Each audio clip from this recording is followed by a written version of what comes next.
Hello, welcome back to the Everything is Black and White podcast. I'm Andrew Musgrove, joined by John Gibson. And it's time for another match preview. Newcastle head down to Anfield on Saturday to face Liverpool. And me and John are going to look ahead to that game. Fingers crossed Newcastle can come back to Tyneside with all 3 points. John, welcome back to the show. How are you keeping? You well? Yes, I'm well. I'm confused. I don't know which Newcastle United I'm going to see at any stage, but I'm a lot happier than I might have been. Well, I'm very happy. And I said that I felt Newcastle United were going to get a result. And I've had a few people messaging ahead of today's show asking me just how gleeful I'm going to be talking to you. I know what you're going to say, John. You're going to come back and tell me, well, I said 1-0 and they didn't win, granted. But I was a lot more positive about a result than you were. And I guess you're happy to be proved right because you were fearing a defeat. So you're always happy to be proved wrong, when you do indeed predict a defeat. Yeah. I mean, I did feel, and perhaps I'm wrong, that we both got the result wrong. You took a win, I took a lose, and it was a draw. And we didn't qualify automatically in the top 8, so the job wasn't done on the night. But that's all tongue-in-cheek. Their performance was absolutely brilliant, and I was so thrilled and so relieved that we kept winning the Geordies as such. And all right, we're the only Premier League side that's got to go through the playoffs, but I'm happy to do that, and I'm optimistic to do that. I'm quite incredulous as to why Newcastle put me through and all Geordies through the torture they put us through. I mean, we were horrible at Wolves, we were slaughtered by Villa, and then we produce a performance. How do we do all that? Why do we go up and down like a seesaw? But I must admit, and I think you must admit, when you were on about why you were optimistic and all that, it was because their style would suit us, etc., etc. Although after Wolves and Villa, I still didn't get the optimism. But there it was, and fine. But I honestly think that the reason why we're sitting here so delighted with what we saw, if not the result, because we deserved to win and we could have won easily, and that would have made life so much better, not having to play the 2 games if that had happened. But I mean, I think we have been saying regularly, I have, and I think you have, and most people on podcasts, that we wanted Eddie to be less rigid and more flexible. And boy, was he flexible. I mean, he was as slippery as an eel. I think Newcastle got the result they got, not because their style suited us, but because of the team Eddie put out and the way he set it up. I think if he'd put out the original 4-3-3 with the big hitters in, we would have got another tired, lethargic performance and it wouldn't work. What was a massive gamble, he changed it tactically, going to 3 at the back, and perhaps for the first time was able to field 3 at the back if he wanted to, because we never had enough centre-halves to do that until Byrne become available. But, I mean, I am certain you will admit, or if you don't, I'll be staggered, that when you saw the team sheet, it didn't fill you full of absolute confidence that we were going to do anything sensational in terms of Gordon left out and Barnes left out, who are our 2 top goal scorers in the Champions League this season. 3 at the back. Yes, you were for Miley to play right back, but to go with Barnes out and Gordon out and to start Ramsey, to start Willock as a left winger, and to start Elanga, that was some brave team decision. And I'm certain that before we kicked off, a lot of Geordies, even the optimistic ones, were a little bit apprehensive when they saw the team sheet.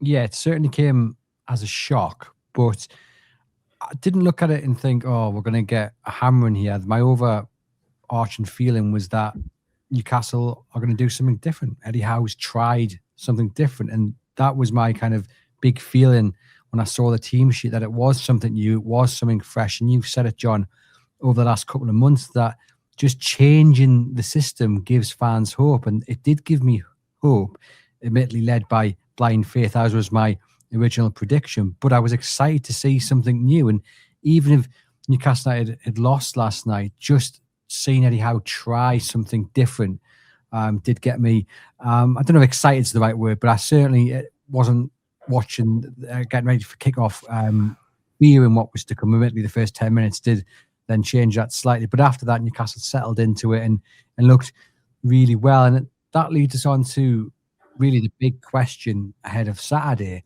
and it's one that I've asked our listeners and viewers to get in touch with their answer on, is whether Newcastle stick with the same formation. Yeah, there's two questions really, isn't it? Do they stick with the same formation, and then do they stick with the same personnel if they do stick with the same formation? I mean, he might well have made the changes, tactically to a back three centre halves, if you like. I think some of the surprise is that in midfield it was already going to be shown of Joe Linton. We didn't risk Bruno, which is perhaps understandable, but I'm not certain many people with Ramsey and Willock would think that was terrific, and that you would play Elanga and Willock is an outside left. Willock is an outside left ahead of Gordon or Barnes as an outside left, and Elanga voluntarily from the start. That, whichever way you look at it, they were surprises. And let me add that the surprises in the main off work to treat. I mean, that was what was really good about it. I mean, I must admit, when we started, and not because of the penalty, because the penalty was horrendous and was ridiculous, and the ball come up and hit his hand rather than his hand go and hit the ball. I mean, Lewis Miley. But, there was what a save by Pope. But there was a penalty in 1 minute. We were 1 down in 7 minutes. And at that stage, I thought all the worst fears anybody could have with the team selection and with the way Newcastle had played recently against Wolves and Villa was going to come to fruition, because we looked as if we were fearful. We looked as though we feared what was coming to us, and we were very, very apprehensive. But we grew slowly into it. The goal just before half-time, which was an absolute beauty, by the way, really set us up. And I thought we dominated the second half in the way that you've got to, which is on the counter against the European champions. And we had more chances than they had. And the people who there were question marks again, in the main, I thought turned out to be the superstars of the night. Byrne was sensational, I think, in him coming back into the back, playing in a narrow three where we just didn't give them any space to run through us. And Byrne led by example and was terrific. But that's the best I've seen Ramsey play. And he looked like a £40 million midfielder that we did get. And Willock looked like the bloke we bought way back from Arsenal when he was first on loan and then come and sign for us permanently. And I was so thrilled. Byrne, I almost expected the performance because he is big-hearted. He does organise and he does care. Yes, he's one pace, but with three at the back, the narrowness of it is he's not exposed on pace.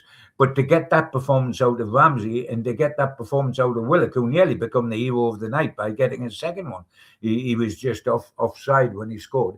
Their two performances, I thought, were absolutely outstanding and has given Eddie something really to think about as he looks towards Liverpool. I would keep the same formation, and I'd be half tempted, unless, say, Bruno's fit, to actually keep the same personnel. Obviously, that depends on tired legs and what have you. But I think it worked so well that it'd be hard to drop anyone out the side. And I get you've got to adapt to who you're facing, but I think for the large part of Saturday, the game will go the same way. Or Liverpool's hope will be that they can play as PSG would have expected the player to have the majority of the ball, to be in control, to be passing it about, a team that sits back and then absorbs the pressure, i.e. Newcastle. So I think if Liverpool set up that way, then it makes sense to keep the same formation as we saw on Wednesday night. Then it is just a question about who comes in. Maybe Whistler comes in for Valdemari, but Valdemari had a decent enough game without really causing too much trouble for the PSG defence. But, he did play his part. And it is going to be so interesting to see what happens. I've got a few thoughts from our viewers and listeners, John, so I'll read a few out. A lot of people are saying, well, actually, it is about the team you play, so it probably would work on Saturday against Liverpool, but it's then got to be applied to, if it's a lower league side, then it doesn't really help Newcastle when the visitors or whoever they're playing deploy a low block. But John says that performance and setup beats Liverpool on Saturday, but that's probably the one almost complete away performance this season. It won't happen twice in a week. We've got Mannion saying depends on who we're playing. Even when we play 4-3-3, it's never as rigid as people make out, and positions change through the game. We've got Gremlin 1892 saying time to give Botman a rest for me. Back to a back four. We also need to sign someone or give Hall a rest. Jim says yes, please don't return to the dreadful flat 4-3-3. Jazz says it probably suits against Liverpool. The back three brings Byrne back in and gives Chow less responsibility at the time he was dropping out of form. Let Hall get high up the pitch, and Miley from right wing back has more license to go into centre midfield. And Craig says, yes, let's deploy it away from home. So, John, what would your verdict be then? Are we seeing it again on Saturday? I would go with the same tactical formation, 3 at the back. If you have the discipline that Newcastle had to play it correctly and to get behind the ball and be compact and not leave any holes so that attackers can run down the side of you, what Byrne gives you in there is an awful lot to help them. I think it's always horses for courses. If it was a home game, you might feel differently about a back three. If you were playing Wolves or somebody like that, you would feel differently about the back three, because you would think you don't need 3 centre-halves. But we are playing Liverpool at their place, and however much they're not the side of last season, they are still above us in the table and have to be respected, and on any given day might cause you danger. So I would stick with the same tactical formation. It's then, do you make any changes in personnel? And one you mentioned is, do you go with Voldemort or do you go with Wiese? You can also say, do you start Alanga again and hope that he improves? And we saw little signs of improvement. There's no question about that. But he still didn't look a £55 million player. And do you then, I mean, there's the other thing. Do you play Barnes or Gordon in the position they like best, which is on the left, after Willock's put in a performance like that? And I think Barnes is looking as though he's almost in need of a rest. He scored a lot of goals. He's been high voltage, high profile, done brilliant for us, but he might have just run into a brick wall. Gordon did well when he come on. And he would be playing against Liverpool, of course, which is not only his home city, but the club that he loved more than Everton when he was a boy. I mean, what I would do, and it won't happen, I hasten to add, I would play Gordon on the right and leave Willock on the left, and leave Harvey Barnes on the bench. But Gordon doesn't like playing on the right. The manager knows that and has said that, and therefore they probably won't do that. But I mean, certainly, if any players dropped out, certainly if Byrne dropped out, he would have a real reason to be grouchy. If Ramsey drops out, exactly the same. And if Willock drops out, he would have, that's his best game for a while. Would all three, and they are fresh legs, Ramsey and Willock. They're not exhausted like a few of ours are. And I think those three deserve a start. I wouldn't risk Bruno, because I don't think he's anywhere near ready. He didn't start or wasn't put on to sort of win the game very early in the second half or anything like that. It would be a risk to play him. And I've got Man City and Brentford to come next week. It's relentless, all the fixtures. So I would be a bit reticent to start him because of the success that team selection had down there. And it's got a good chance of being a similar sort of game in terms of ebb and flow as it was over there. So, yes, I would definitely keep the system and then just see whether you would tinker with any individuals. And it'll be fascinating to see what Eddie does, because will he bring back Gordon?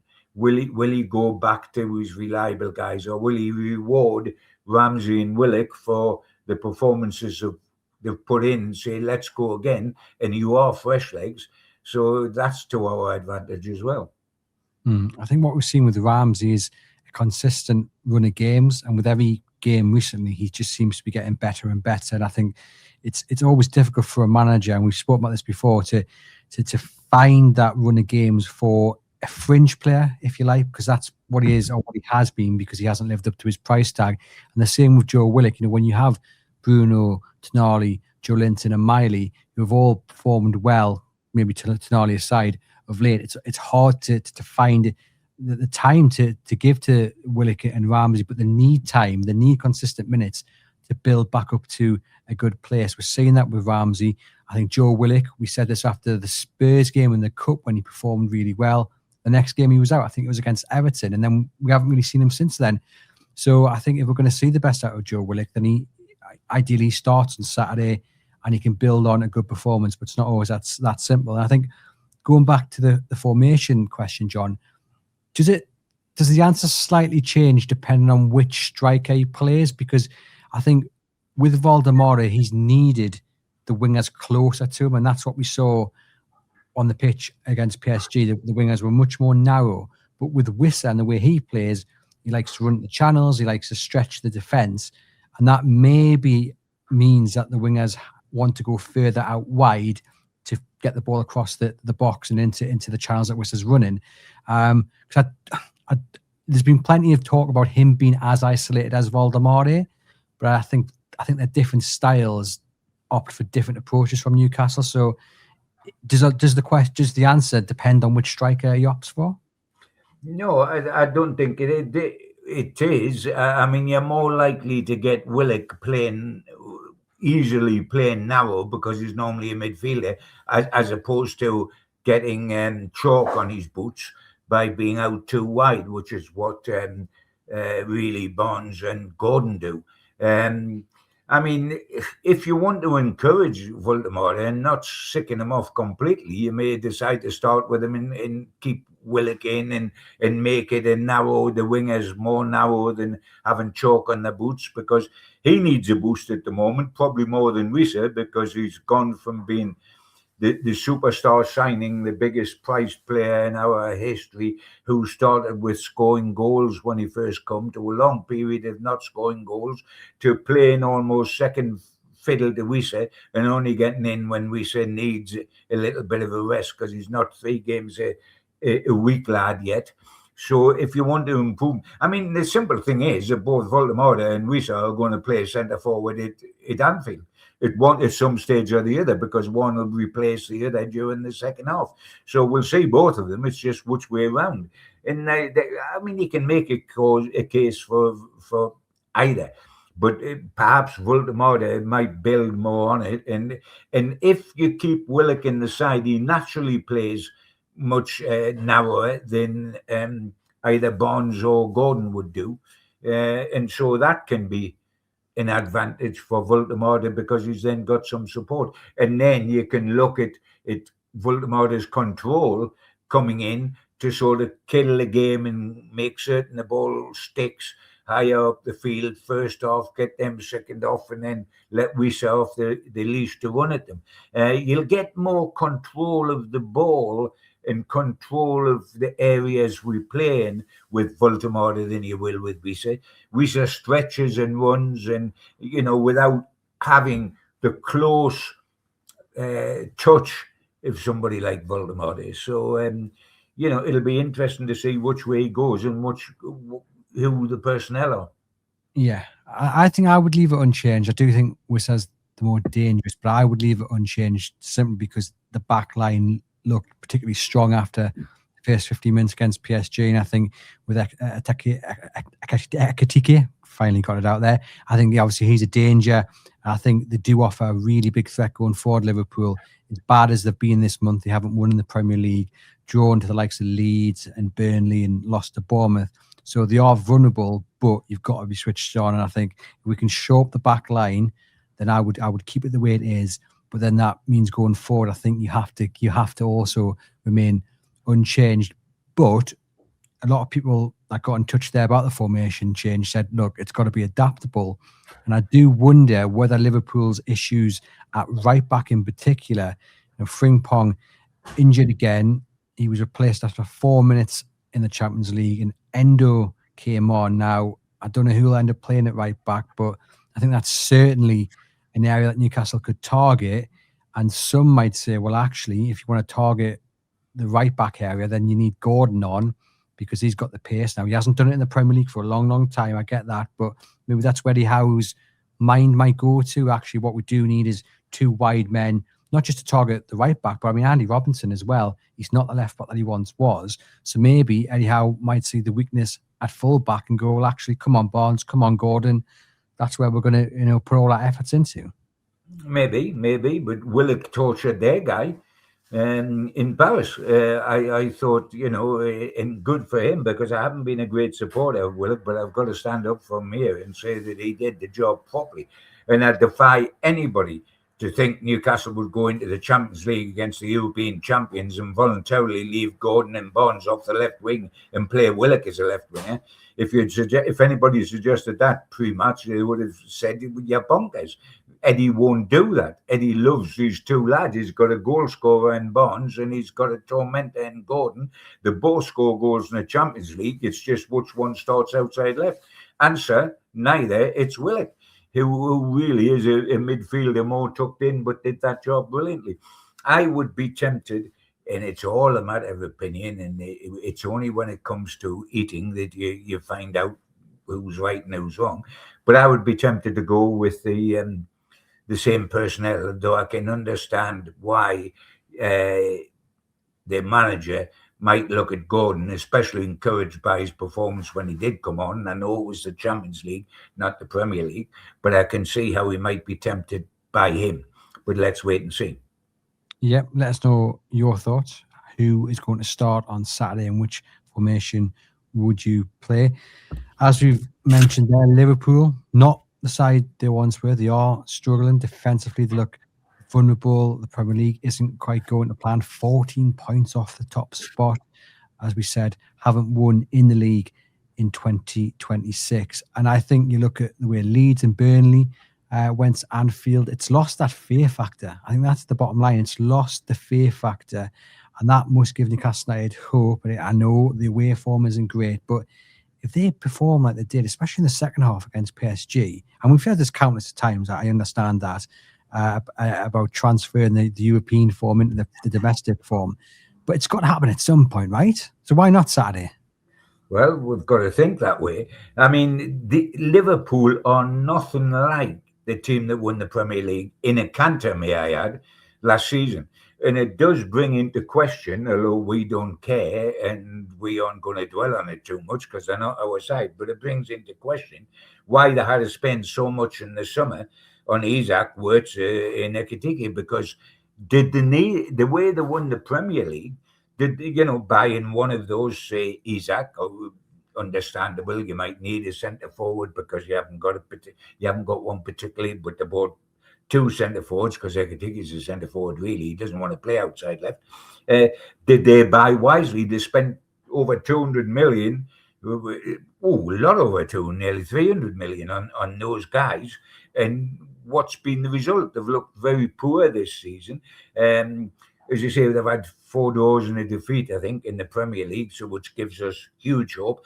Our Premier League results, Premier League asterisk, are not good. We've taken 15 points out the last 30, and we've had the Wolves result, we've had the Aston Villa result, we lost at Sunderland, we lost to Manchester United, we held it home by Spurs and Chelsea. We need a lift to our Premier League results the same as they do, but we would get a lift. I know that we did so well against PSV, and then we got all optimistic about Villa, and look what happened. And we did well against Paris Saint-Germain, so we're getting all optimistic about Liverpool. Please not let it happen. Would Newcastle United like to give me a call and tell me which Newcastle team is going to turn up on Saturday night? Then I might be able to tell you what the result's going to be. Will they just tell me which one it is? Is it going to be the team that played against Paris Saint-Germain and played against PSV, or is it going to be the team that played at Wolves and the team that played against Aston Villa? I would love to know, because actually I don't recognise them as the same team. They're not the same team. And that's what has made this season both depressing and frustrating, which is a much better word. I mean, the only thing predictable about Newcastle is unpredictability. That's the only thing that's predictable about us. We don't know which team will turn up. I mean, neither of us. You don't know, I don't know, and I even suspect that he doesn't know. He selects the one he thinks will turn up, but will they?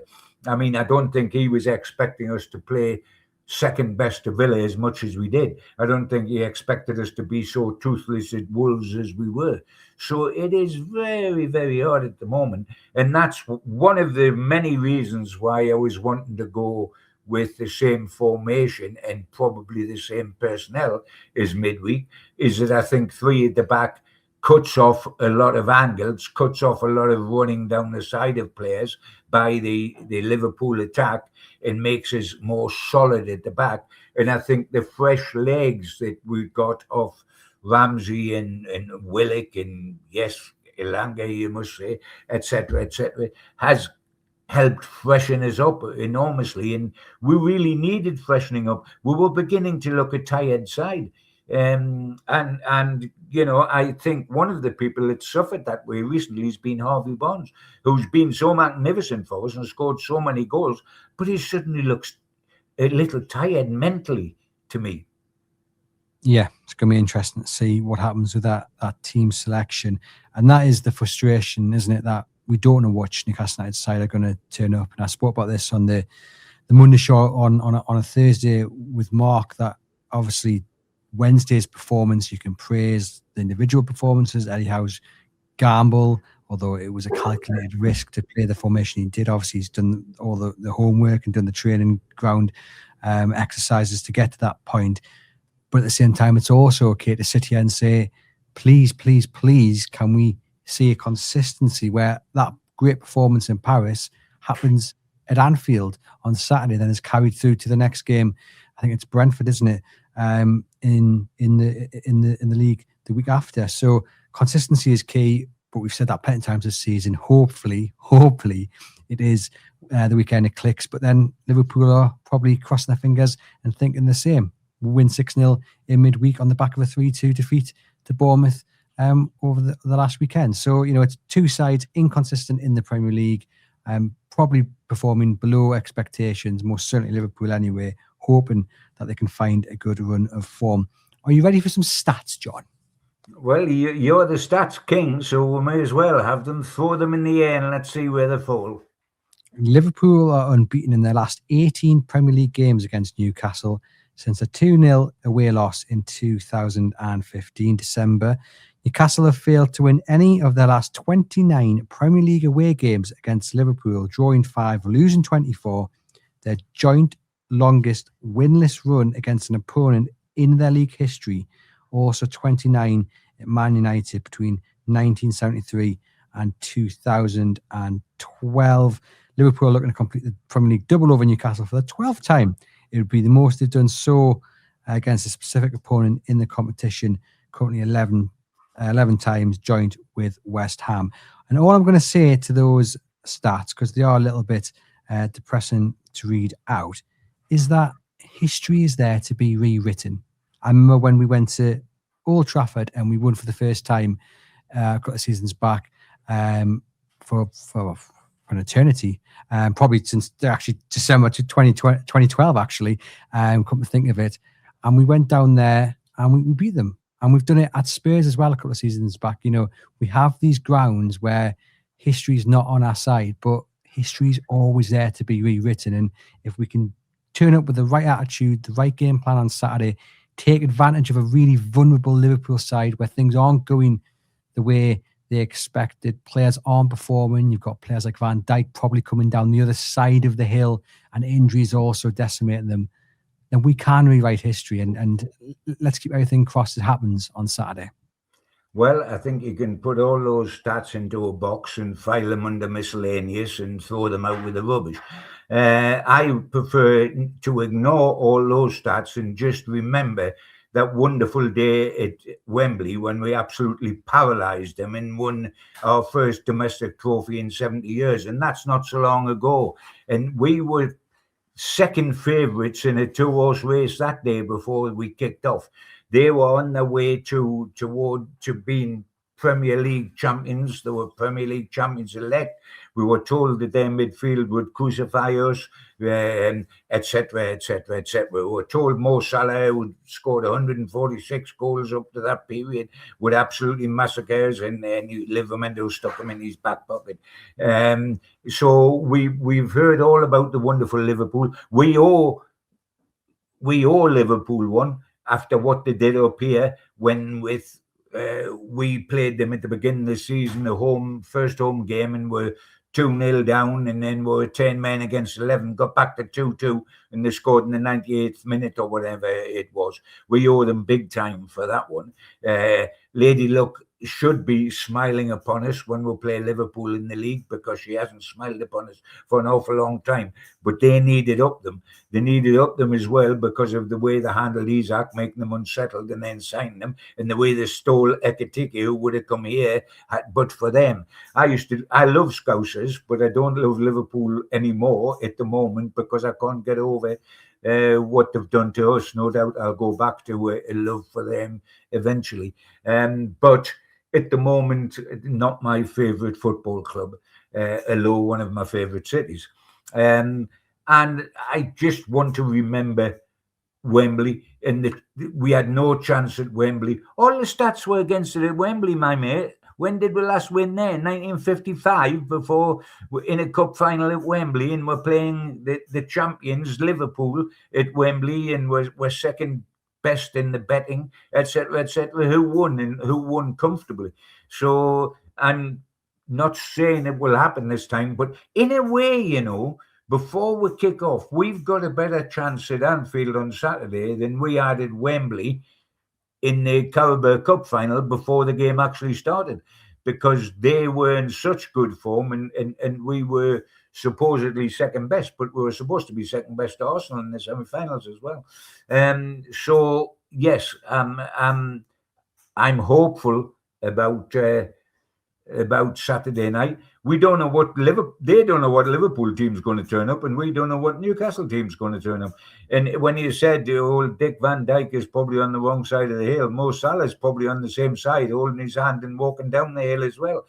They're two problems for Liverpool, as well as the problems of the summer signings not having justified the cash outlay as yet. And Isaac, of course, sits out this game as he sat out the opening game of the season, only he was on strike then, injured now. But yes, it's going to be interesting. What's going to happen? That's what you're going to ask me, and then you're going to tell me what you think's going to happen, and quite rightly so. Anything can happen, to be truthful. We don't know what team Newcastle are going to put out, which one's going to turn up, the good one, the Jekyll or the Hyde. We don't know which one of those two is going to turn up. And we don't know how Liverpool are going to play. So it's as clear as muddy water, isn't it? But I am taking a draw. I think the result will be a draw. We can easily win it. We are playing away from home. We did brilliantly at Paris Saint-Germain, but we didn't win. But by Jove, we ought to have done.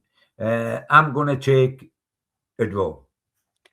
I'm going to take a win if it's 5 at the back or 3 centre backs or the two wing backs. No, you can't have ifs. You either take a result or you don't.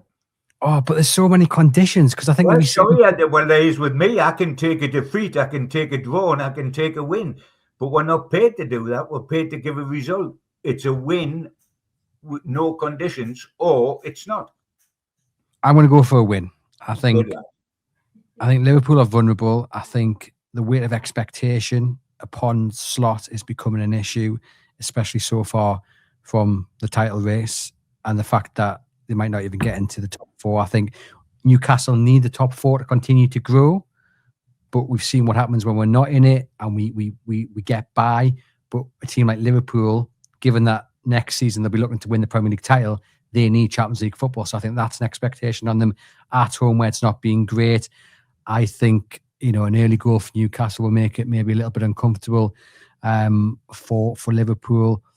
I am going to put in one condition. I know you said I can't, but I am sick to death of talking about the space between the midfield and the defence, and I'm sure you guys watching and listening are sick of me mentioning it. But if we don't have that sewn up from the word go on Saturday, then Liverpool are going to punish Newcastle for it. PSG did. Nearly every single other team this season has. You know, we've got to make sure that the midfield are disciplined and following the men, especially against a side like Liverpool, whether it's Salah coming in, McAllister, whoever. We can't allow the stars of Liverpool to have as much room as we did the likes of PSG and other sides. If they get that sorted, John, then I'm confident Newcastle can get a win. I just think, you know what? Why not? Why not? Stranger things have happened. So I'm going to go for a narrow win, and we kick on from what we saw on Wednesday. I don't think it'll be a strange thing if we win. I think we can win dead easily. If I have to take a result, I would take a draw. And if I could put a condition like you, it would lead to me saying, and if we do that, we'll win. I wouldn't be talking about us losing there. I do want to stick with a 5 because I think it cuts off a lot of the holes down the side. Yes, you've got to have your midfield sorted as well, but I'm looking at Tonali to sit in the role as the elder statesman of the 3 that we'll have in there. So yes, I'm optimistic going into the game. I think it will probably be a draw, but we could win easily. But I'm not expecting us to lose, not at all. I think it's just frustrating because a little bit like PSG prior, without the context, you know, a point would be brilliant, and a point at Anfield in normal circumstances would be brilliant. But given we dropped 2 against Wolves, I mean, that's been kind. You know, Newcastle didn't deserve to win that game, but on paper they should be doing that. Aston Villa, they were comfortably beaten, and then you look at the fixtures coming up. Brentford's going to be tough. Spurs, City, Everton, like, you know, and the table's so close. Again, I go back to the point I made in the last episode. Like, a point would be good, but also, you know, you could still get a point and suddenly find yourself out of the top 10 potentially based on other results. So a win's so important here. In all the games. I mean, we are sitting here right now and drooling about our performance in Paris Saint-Germain. But a draw wasn't enough. We didn't qualify automatically. We dropped out of the top 8 and we didn't win the game. So, you know, a draw was a great result in terms of how many times are you going to go to the champions of Europe and come back with a draw and say, oh, that was a poor result. It was a good result, but it didn't get what we want. A draw at Liverpool will not get us what we want because we need to be in the top 4 or the top 6, and we're a little way off that at the moment. Because we've had so many bad results, we're playing catch-up. As I say, we've only taken 15 points out the last 30 available to us in the Premier League, and we've only drawn at Wolves, and we've lost at Man U when they were poor before we got a hold of them, and we lost at Sunderland, etc., etc. So yes, we're playing catch-up, and somewhere along the line, we've got to turn good draws into even better wins, haven't we? Because that's the only way you catch up. So yes, every game becomes essential for us to win, until we've won about 3 to 4 on the trot, and we've got to look to get that sort of consistency, which we've had in the past, but we've got to get it again, haven't we? Yes, and fingers crossed we can build on what we saw in Paris on Wednesday with 3 points against Liverpool at Anfield. Big thanks to you guys for watching and listening, and a huge thanks to NordVPN for sponsoring the podcast. Click the link in the podcast description box. Sign up to take advantage of a discount offer on your NordVPN plan. No risk with 30-day money-back guarantee. One subscription can be used across 10 devices, and it's perfect if you're browsing on public Wi-Fi, whether on the train, the bus, cafe, restaurant. NordVPN offers you that added extra element of security, and you're supporting the podcast at the same time to ensure it keeps coming to you guys for free. Big thanks to John for putting up the podcast and providing the match preview. Watch out for the view from the opposition with Paul Ghost from the Liverpool Echo coming out on Friday. Do get into the comments on any of the videos that we've put out ahead of Liverpool on Saturday. Always intrigued to hear your thoughts. We love the support. We love the comments. Thank you for interacting with us, and we'll catch you guys very soon.